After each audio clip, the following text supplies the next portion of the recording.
दोस्तों, मैं हूं मोहम्मद ज़ीशान और आप देख रहे हैं जहांगीर एकेडमी। दोस्तों, आज से मैं इंग्लिश स्पीकिंग कोर्स का आगाज़ करने जा रहा हूं।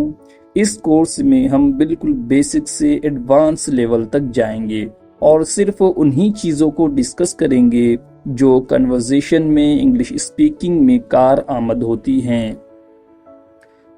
इस कोर्स के लायक वही लोग हैं जिन्हें past tense, present tense, future tense का इल्म है। उन्हें मालूम है कि पास्ट टेंस की फॉर्मेशन क्या है, प्रेजेंट टेंस की फॉर्मेशन क्या है और फ्यूचर टेंस को किस तरीके से बनाते हैं। तो अगर आप इंग्लिश बोलने के ख्वाहिशमंद हैं तो हमारे चैनल जहांगीर एकेडमी को फ़ौरन सब्सक्राइब करें ताकि हमारी आने वाली रोज़ की अपडेट या एक दिन नागा करके जो मैं इंग्लिश स्पीकिंग कोर्स की वीडियो अपलोड करने वाला हूं उसकी अपडेट आपको मिलती रहे। आइए आज का लेक्चर हम शुरू करते हैं। दोस्तों, इस वीडियो में मैं सिर्फ ऐसे वर्ड और ऐसे फ्रेजेस को डिस्कस करने वाला हूं जो डे टू डे कन्वर्सेशन में बहुत ज़्यादा इस्तेमाल होंगे और इन फ्रेजेस की मदद से आप अपने खुद के बहुत सारे जुमले बना सकते हैं। आइए लेक्चर शुरू करते हैं। आज का हमारा पहला वर्ड है डे। डे कहते हैं दिन को। अगला वर्ड है नाइट। नाइट कहते हैं रात को। मॉर्निंग यानी सुबह का वक्त। सूरज निकलने से लेके 12 बजे तक का जो टाइम होता है इस टाइम को मॉर्निंग कहते हैं। उसके बाद है आफ्टरनून। आफ्टरनून कहते हैं दोपहर के 1 बजे से लेकर शाम के 5 बजे तक का जो टाइम है, दौरानिया है, इस वक्त को आफ्टरनून कहेंगे। इवनिंग यानी शाम के 5 बजे से लेकर 7 बजे तक का जो टाइम है इस टाइम को इवनिंग कहते हैं। अब हम इसका तरीका इस्तेमाल देखेंगे कि किस तरीके से हम डे, नाइट, मॉर्निंग, आफ्टरनून और इवनिंग को अपने जुमले में इस्तेमाल कर सकते हैं। जैसे पहली एग्जांपल है I will come in the morning. मैं सुबह में आऊंगा, मैं सुबह आऊंगा।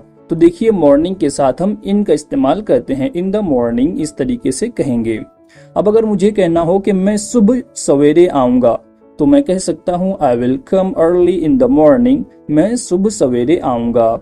सुबह सवेरे के लिए अर्ली का इस्तेमाल करेंगे इन द मॉर्निंग से पहले। अब इवनिंग का यूज देखते हैं। एग्जाम्पल है we go to play in the evening. मैं शाम को खेलने जाऊंगा, मैं शाम को खेलने जाऊंगा। तो इवनिंग से पहले भी इनका इस्तेमाल होगा जिस तरीके से मॉर्निंग में इस्तेमाल हुआ। इसी तरीके से आफ्टरनून को भी यूज करते हैं। जैसे एग्जांपल है we take a nap in the afternoon. मैं दोपहर को झपकी लेता हूँ। टेक अ नैप, नैप कहते हैं थोड़ी सी नींद को, हल्की सी झपकी लेने को नैप कहते हैं। उर्दू में इसे कैलुल्ला भी कहा जाता है। अगली एग्जांपल है ही कॉल्ड मी एट नाइट। उसने मुझे रात में कॉल किया। तो नाइट का इस्तेमाल मॉर्निंग, इवनिंग और आफ्टरनून से अलग है, डिफरेंट है।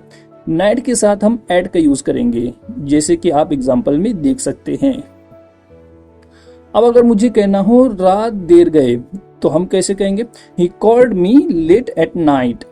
उसने मुझे रात देर गए कॉल किया। तो रात, देर रात से कॉल किया, ये रात के बिल्कुल आखिरी पहर में या देर रात में बहुत देर हो चुकी थी तब कॉल किया। इस तरीके के जुमले बनाने के लिए हम लेट नाइट का इस्तेमाल कर सकते हैं। He called me late at night. उसने मुझे देर रात गए कॉल किया। अब आइए कुछ ऐसे फ्रेजेस को देखते हैं जिनका इस्तेमाल बहुत होता है। सबसे पहला फ्रेज है once a week. Once a week का मतलब होता है हफ्ते में एक बार। अब इसकी एग्जांपल क्या हो सकती है I go for a walk once a week. मैं हफ्ते में एक बार घूमने जाता हूँ। घूमने जाना के लिए फॉर अ वॉक का इस्तेमाल होगा, फॉर अ वॉक। उसके बाद अगली एग्जांपल है Ahmed meets his friends twice a week. Ahmed अपने दोस्तों से हफ्ते में 2 बार मिलता है। तो ट्वाइस अ वीक का मतलब होता है हफ्ते में 2 बार। अगला फ्रेज है 3 times a week. 3 times a week का मतलब होता है हफ्ते में 3 बार। इसकी एग्जांपल क्या है she called me 3 times a week. उसने मुझे हफ्ते में 3 दफा कॉल किया। एवरी डे, एवरी डे का मतलब होता है रोजाना। जैसे मिसाल है I read a book every day. मैं रोजाना किताब पढ़ता हूँ। अगला फ्रेज है every other day.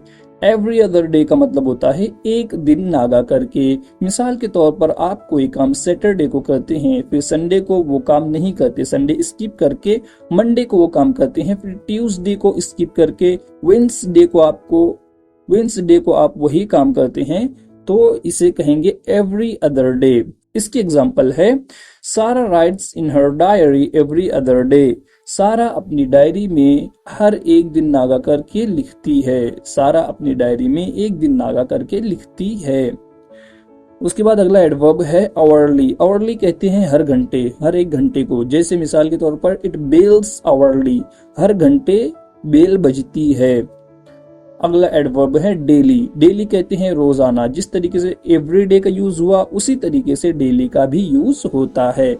For example we go to the library daily, हम रोजाना लाइब्रेरी जाते हैं। अगला एडवर्ब है वीकली। वीकली का मीनिंग है हर हफ्ते। For example he comes here weekly, वो यहाँ हर हफ्ते आता है। अगला एडवर्ब है मंथली। मंथली का मतलब होता है हर महीने। जैसे she monthly deposits money in the bank. She monthly deposits money in the bank. वो हर महीने बैंक में पैसे जमा करती है। अगला एडवर्ब है ईयरली। ईयरली कहते हैं हर साल, हर साल को। For example we go to a picnic yearly, हम हर साल पिकनिक पे जाते हैं। अभी तक यहाँ पर जितने भी फ्रेजेस, एडवर्ब्स और नाउन्स डिस्क्राइब हुए, इन तमाम फ्रेजेस को या एडवर्ब्स को सेंटेंस के बिल्कुल आखिरी में इस्तेमाल करेंगे। जैसा कि आप एग्जांपल्स में देख सकते हैं कि हर फ्रेज को बिल्कुल लास्ट में, सेंटेंस के बिल्कुल लास्ट में यूज किया गया है। इसी तरीके से आपको भी सेंटेंस के बिल्कुल लास्ट में इन एडवर्ब्स को, इन फ्रेजेस को यूज करना है। सिर्फ मंथली एक ऐसा एडवर्ब है जिसे सब्जेक्ट के बाद आपने यूज करना है, तो इसे नोट कर लीजिए और इसे अपने ओन सेंटेंसेस बनाइए। जिस तरीके से मैंने अपने सेंटेंसेस बनाए उसी तरीके से आप भी अपने सेंटेंसेस बनाइए और इन्हें डे टू डे कन्वर्सेशन में कहने की मशक कीजिए। अब आइए कुछ और एडवर्ब्स हैं जिनका यूज इनसे थोड़ा सा डिफरेंट तरीके से होता है, उसका स्ट्रक्चर थोड़ा सी डिफरेंट है।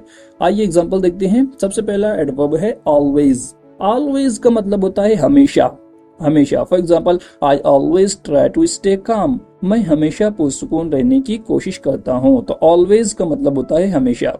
अगला एडवर्ब है यूजुअली। यूजुअली का मतलब होता है आमतौर पे।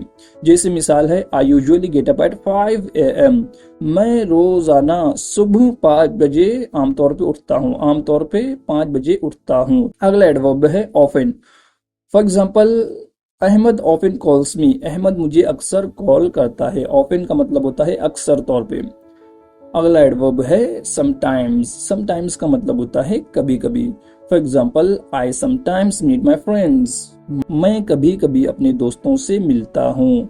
आई समटाइम्स मीट माई फ्रेंड्स, मैं कभी कभी अपने दोस्तों से मिलता हूँ।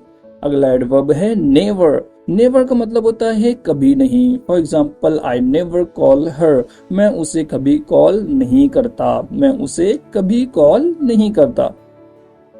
अगला एडवर्ब है मोस्टली। मोस्टली का मतलब होता है ज्यादातर, अक्सर। जैसे ऑफन का हमने यूज किया अक्सर के माना में, उसी तरीके से मोस्टली का भी यूज करते हैं। जैसे I mostly like being alone, मैं अक्सर अकेले रहना पसंद करता हूँ, मैं अक्सर अकेले रहना पसंद करता हूँ। अगला एडवर्ब है ओकेजनली। ओकेजनली का मतलब होता है कभी कभार। जैसे आई ओकेजनली गो देयर, मैं वहाँ कभी कभी जाता हूँ या मैं वहाँ कभी कभार जाता हूँ। तो इस तरीके से हम इन एडवर्ब्स का इस्तेमाल करेंगे। अब इन एडवर्ब्स के इस्तेमाल करने की जगह क्या है, तो देखिए सब्जेक्ट के बिल्कुल बाद जब सेंटेंस पॉजिटिव हो तो हम इन एडवर्ब्स को सब्जेक्ट के बिल्कुल बाद में यूज करेंगे। जैसा कि आप यहाँ पर देख सकते हैं कि हर एग्जाम्पल में हमने एडवर्ब्स को सब्जेक्ट के बाद यूज किया है। अगर सेंटेंस में कोई हेल्पिंग वर्ब हो, अगर सेंटेंस में कोई हेल्पिंग वर्ब हो तो हम ऑलवेज का इस्तेमाल उस हेल्पिंग वर्ब के बाद करेंगे। तो ये बात आपको याद रखनी है। उम्मीद है कि आपको ये लेक्चर पसंद आया होगा। आपने इस लेक्चर के जरिए बहुत कुछ सीखा होगा। हमारी वीडियो को लाइक कीजिए और चैनल को जल्दी से सब्सक्राइब कीजिए, क्योंकि इसके बाद की आने वाली वीडियो में हम डे टू डे एक्टिविटीज के बारे में जिक्र करने वाले हैं और ऐसे फ्रेजेस, ऐसे वर्ब्स को हम डिस्क्राइब करेंगे जिनका इस्तेमाल डे टू डे लाइफ में बहुत ज्यादा होता है। हम अपनी एक्टिविटी को किस तरीके से एक्सप्रेस कर सकते हैं, किस तरीके से हम अपनी एक्टिविटी को बता सकते हैं, इसके बारे में हम बिल्कुल तफसील से डिस्कस करेंगे। तो चैनल को जल्दी से सब्सक्राइब कीजिए ताकि आपको आने वाली वीडियो की नोटिफिकेशन जल्दी से मिल जाए। फिर मिलते हैं अगले लेक्चर में।